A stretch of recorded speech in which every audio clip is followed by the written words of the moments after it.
Alright guys, Scream 6 finally came out. I hope you all made it out without getting any spoilers. This is a spoiler-free review, so if you haven't seen it yet, you're safe here. But let's get into it.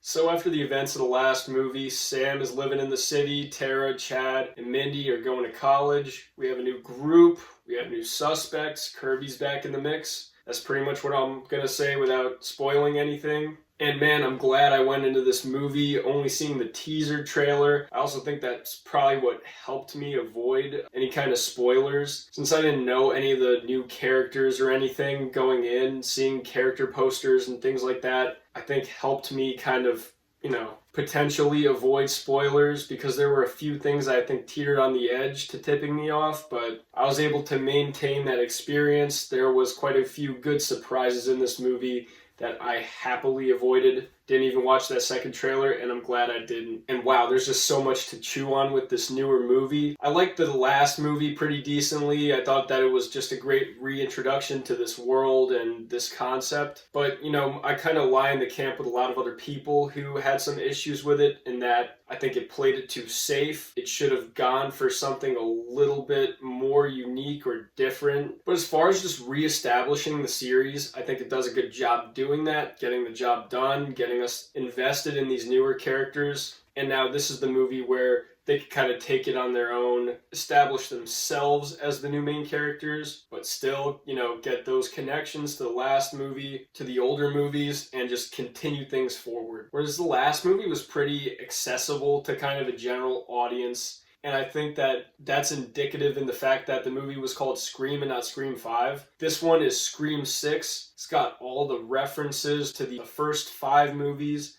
The plot's very centered on what's happened in previous movies. And I think that it would be a lot more difficult for someone who was only seen the first movie or the last movie to kind of get into it. And some might see that as a negative. I kind of see it as a positive. As someone who's been invested in this long-running series, I feel very rewarded by some of these Easter eggs and some of these kind of plot details that interconnect everything.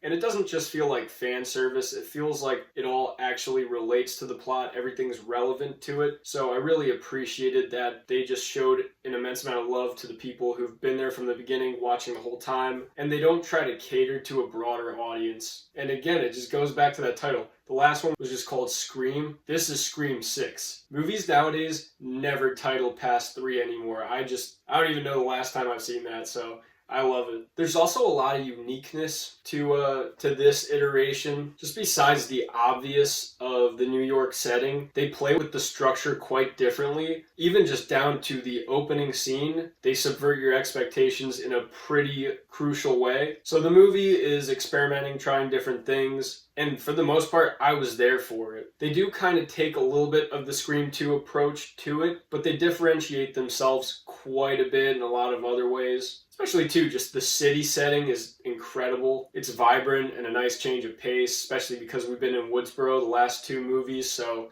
getting the city setting was able to change things up quite a bit. There's a lot of really tense sequences that involve the city, things involving, heights with skyscrapers, things with the bystander effect, because with everybody in the city, everyone minds their own business, no matter what.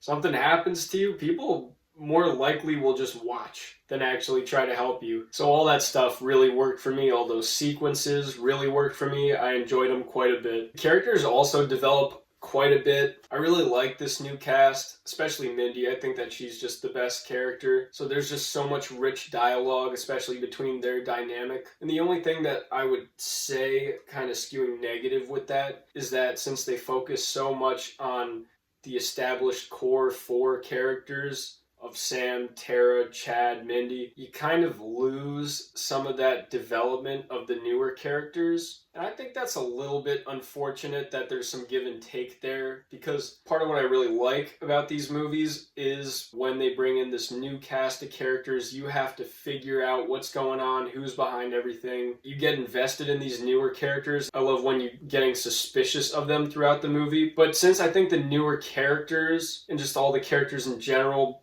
surrounding the core four aren't as developed. I didn't feel as invested in kind of that mystery. I wasn't engaged because I didn't feel like I cared as much about the suspects, unfortunately. But overall, to round out my positives, I really enjoyed what they did here. Settings, character, it's incredible. They also answered just so many of my problems that I had with that last one, where I don't think they went different enough with the last one. I think they did a good job just reestablishing the franchise. But, now we're taking it different places. We're doing different things. And that's what they really needed to do. Because it's insane that this series is 6 movies in, and they've managed to stay relevant, fresh for this long. It's unheard of. But unfortunately, kind of getting into my negatives, like I mentioned, I think that the focus in the writing is just a little bit too focused on the core four. And I think that with that, there should have been a little bit more give and take with the newer characters so that we could get more invested in them and care about them more and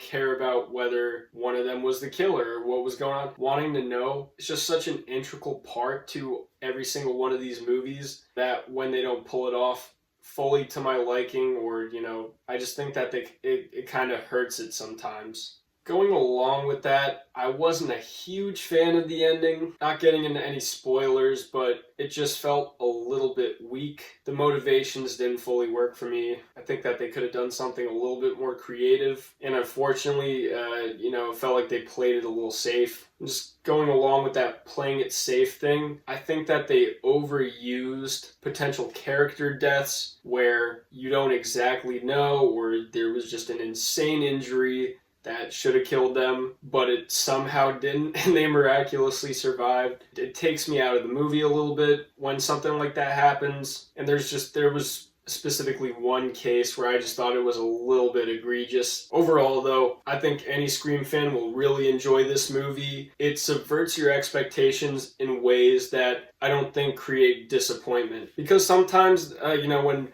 franchises or movies subvert expectations, it's negative because when they subvert something, they don't give you an answer or an idea that's as interesting as just the original idea would have been, or as satisfying. So the fact that they were able to change things up, change the formula of the movie, turn things around, do things differently, take some pretty unique and bold swings, and it actually worked. I just gotta commend the movie for that. Because it's difficult to pull something off like that, especially with fans and everything. You never know how things are going to go over. Hindsight's 2020. Ultimately, when you're writing these things, it could be a huge swing and a miss, but I think that this movie hit pretty big. I'd probably put it pretty high on the ranking. I guess you'll see in a couple days, but overall, Scream 6, highly recommend. Go out and see it in theaters. Go and see it before you get it spoiled also. If you've seen it, let me know what you guys think in the comments. Have a good one.